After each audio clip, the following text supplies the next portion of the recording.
Boss ਜੀ ਜਿਹੜੀ ਆਲੂ ਦੀ ਖਾਦ ਕਿੰਨੇ ਦਿਨਾਂ ਮੁਕੰਮਲ ਕਰ ਦੇਣੀ ਚਾਹੀਦੀ? बहुत ही अच्छा सवाल है और इंशाल्लाह ताला इनका जवाब भी अच्छा मिलेगा। लेकिन ज़रा गौर नाल ते हौसले नाल सुनना है। देखो पहली गल यह है कि आलू या कोई भी फसल होए उनकी जेड़ा सानू 80% रिजल्ट मिलता ना 80% रिजल्ट मैं ये कहना वो उनकी थल्ले वाली खुराक का होंदा है।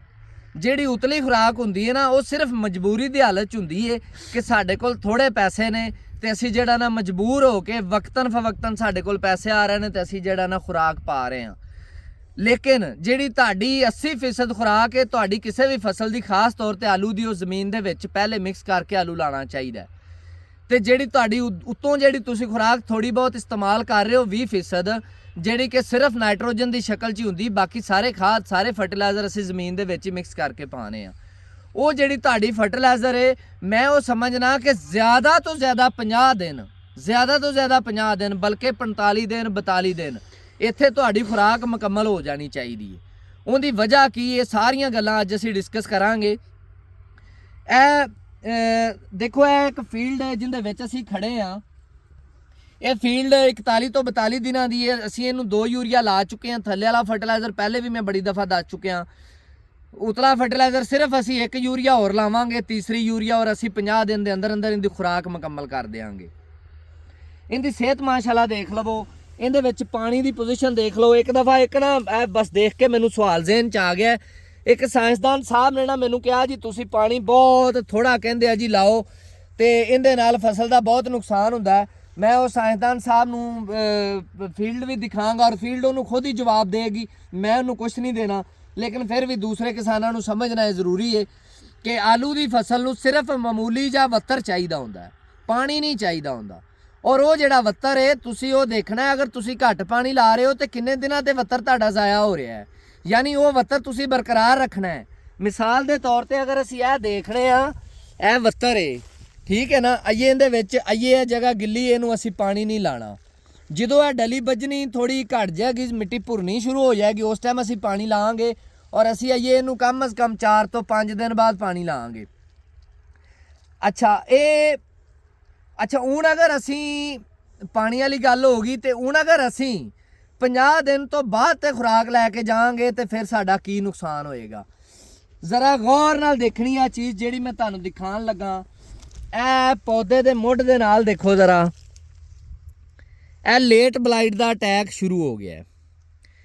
ਇਹ ਲੇਟ ਬਲਾਈਟ ਦਾ ਅਟੈਕ ਸ਼ੁਰੂ ਹੋ ਗਿਆ ਔਰ ਲੇਟ ਬਲਾਈਟ ਦੇ ਉੱਤੇ ਮੈਂ ਇੱਕ ਅਲੱਗ ਤੋਂ ਪ੍ਰੋਗਰਾਮ ਵੀ ਰਿਕਾਰਡ ਕਰਾਂਗਾ। ਆਲੂ ਦੀ ਦੁਨੀਆ ਦੀ ਖਤਰਨਾਕ ਤਰੀਨ ਬਿਮਾਰੀ ਹੈ ਜਿਹੜੀ ਸਿਰਫ 10 ਤੋਂ 12 ਦਿਨਾਂ ਦੇ ਵਿੱਚ ਤੁਹਾਡੀ ਪੂਰੀ ਕ੍ਰਾਪ ਨੂੰ ਤਬਾਹ ਕਰ ਦਿੰਦੀ ਹੈ।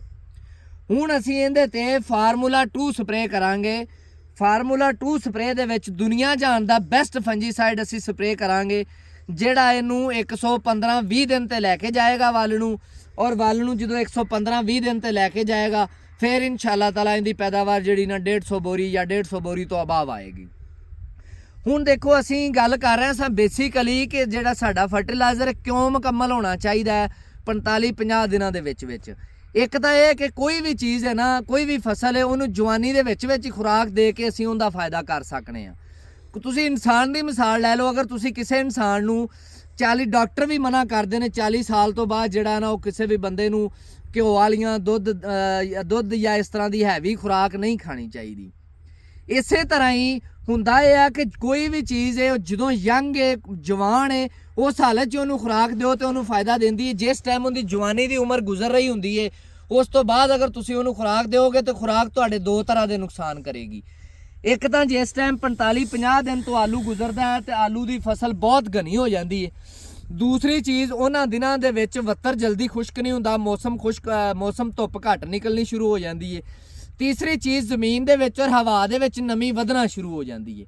ਔਰ ਇਹ ਸਾਰੀਆਂ ਚੀਜ਼ਾਂ ਜਿਹੜੀਆਂ ਨਾ ਲੇਟ ਬਲਾਈਟ ਦੀ ਬੁਨਿਆਦ ਨੇ, ਲੇਟ ਬਲਾਈਟ ਦੀ ਆਲੂ ਦੀ ਸਭ ਤੋਂ ਖਤਰਨਾਕ ਬਿਮਾਰੀ ਦੀ। ਔਰ ਉਹ ਲੇਟ ਬਲਾਈਟ ਨੂੰ ਅਗਰ ਅਸੀਂ 50 ਦਿਨ ਤੋਂ ਮਜ਼ੀਦ ਅੱਗੇ ਖੁਰਾਕ ਇੱਕ ਜ਼ਰਾ ਬਰਾਬਰ ਵੀ ਲੈ ਕੇ ਜਾਂਦੇ ਹਾਂ, ਤੁਸੀਂ ਇਹ ਸਮਝ ਲਓ ਕਿ ਅਸੀਂ ਆਪਣਾ ਫਾਇਦਾ ਨਹੀਂ ਕਰ ਰਹੇ, ਅਸੀਂ ਆਪਣਾ ਨੁਕਸਾਨ ਕਰ ਰਹੇ ਹਾਂ। ਯਾਨੀ ਅਸੀਂ ਖਾਦ ਵੀ ਜ਼ਾਇਆ ਕਰ ਰਹੇ ਹਾਂ ਇੱਕ ਸਾਈਡ ਤੇ ਔਰ ਦੂਸਰੀ ਸਾਈਡ ਤੇ ਅਸੀਂ ਆਲੂ ਦੀ ਆਪਦੀ ਫਸਲ ਨੂੰ ਮਜ਼ੀਦ ਕਮਜ਼ੋਰ ਕਰ ਰਹੇ ਹਾਂ।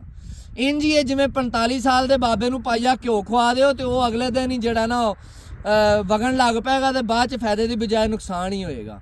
ਉਹਨੇ ਜਵਾਨ ਨਹੀਂ ਹੋਣਾ, ਉਹਦਾ ਜਿਹੜਾ ਕੁਝ ਉਹਦੇ ਕੋਲ ਆਇਆ ਉਹਦਾ ਵੀ ਨੁਕਸਾਨ ਹੋ ਜਾਏਗਾ। ਇਹ ਤੁਹਾਨੂੰ ਦਿਖਾਇਆ ਹੈ ਕਿ ਅਗਰ ਅਸੀਂ ਇਹ ਮਜ਼ੀਦ ਇਹਨੂੰ ਯੂਰੀਆ ਇਸਤੇਮਾਲ ਕਰਾਂਗੇ, ਮਜ਼ੀਦ ਫਰਟੀਲਾਈਜ਼ਰ ਇਸਤੇਮਾਲ ਕਰਾਂਗੇ ਤੇ ਲੇਟ ਬਲਾਈਟ ਦਾ ਅਟੈਕ ਵੱਧਦਾ ਜਾਏਗਾ। ਮੌਸਮ ਫਿਲਹਾਲ ਤੇ ਸੂਰਤ ਹਾਲ ਠੀਕ ਹੈ, ਹਵਾ ਦੇ ਵਿੱਚ ਨਮੀ ਆ ਜਾਏਗੀ, ਰੋਸ਼ਨੀ ਕਮ ਨਿਕਲਣਾ ਸ਼ੁਰੂ ਹੋ ਜਾਏਗੀ, ਜ਼ਮੀਨ 'ਚ ਵੱਤਰ ਜਲਦੀ ਖੁਸ਼ਕ ਨਹੀਂ ਹੋਏਗਾ, ਵੱਲਾਂ ਘਣੀਆਂ ਹੋ ਜਾਣਗੀਆਂ। ਯਾਨੀ ਕਿ ਲੇਟ ਬਲਾਈਟ ਲਈ ਜੋ ਬਿਹਤਰੀਨ ਮਾਹੌਲ ਚਾਹੀਦਾ ਨਾ ਉਹ ਇਹਨੂੰ ਮਿਲ ਜਾਏਗਾ। ਤੇ ਫਿਰ ਕੀ ਹੋਏਗਾ, ਫਿਰ ਲੇਟ ਬਲਾਈਟ ਆਏਗੀ। ਔਰ ਲੇਟ ਬਲਾਈਟ ਇੱਕ ਐਸੀ ਬਿਮਾਰੀ ਹੈ, ਆਲੂ ਦਾ ਕਾਸ਼ਤਕਾਰ ਬੜੀ ਅੱਛੀ ਤਰ੍ਹਾਂ ਸਮਝਦਾ ਹੈ ਕਿ 8 ਤੋਂ 10 ਦਿਨ ਦੇ ਵਿੱਚ ਆਲੂ ਦੀ ਫਸਲ ਨੂੰ ਹੀਰੋ ਤੋਂ ਜ਼ੀਰੋ ਤੇ ਲੈ ਆਉਂਦੀ ਹੈ। ਤੇ ਲੇਕਿਨ ਲੇਟ ਬਲਾਈਟ ਦਾ ਜਿਹੜਾ ਨਾ ਉਹ ਫਾਰਮੂਲਾ 2 ਤੇ 3 ਦੀ ਸ਼ਕਲ ਦੇ ਵਿੱਚ ਮੈਂ ਇੱਕ ਐਸਾ ਫਾਰਮੂਲਾ ਦਿੱਤਾ ਹੈ, ਮੈਂ ਦਾਅਵਾ ਕਰਨਾ ਕਿ ਪੂਰੇ ਪਾਕਿਸਤਾਨ ਦੇ ਵਿੱਚ ਜਿਹੜੇ ਫੀਲਡ ਦੇ ਵਿੱਚ ਉਹ ਸਪਰੇਅ ਹੋ ਜਾਏਗਾ, ਇਨਸ਼ਾਅੱਲਾ ਤਾਲਾ ਉਹ ਫੀਲਡ 10 ਤੋਂ 15 ਬੋਰੀ ਐਕਸਟਰਾ ਫਸਲ ਵੀ ਦੇਗਾ। ਉਸ ਫੀਲਡ ਦੀ ਜਿਹੜੀ ਵੱਲਾਂ ਹੋਣਗੀਆਂ 115-20 ਦਿਨ ਤੱਕ ਖੁਸ਼ਹਾਲ ਔਰ ਸਿਹਤਮੰਦ ਰਹਿਣਗੀਆਂ। ਔਰ ਇਨਸ਼ਾਅੱਲਾ ਤਾਲਾ ਕਿਸਾਨ ਨੂੰ ਫਾਇਦਾ ਹੋਏਗਾ, ਔਰ ਕਿਸਾਨ ਨੂੰ ਫਾਇਦਾ ਹੋਏਗਾ ਤੇ ਸਾਡੇ ਦਿਲ ਨੂੰ ਸਕੂਨ ਹੋਏਗਾ। ਇਹਦੇ ਨਾਲ ਇਜਾਜ਼ਤ ਦਿਓ। ਕਿਸਾਨ ਜ਼ਿੰਦਾਬਾਦ, ਪਾਕਿਸਤਾਨ ਪਾਇੰਦਾ।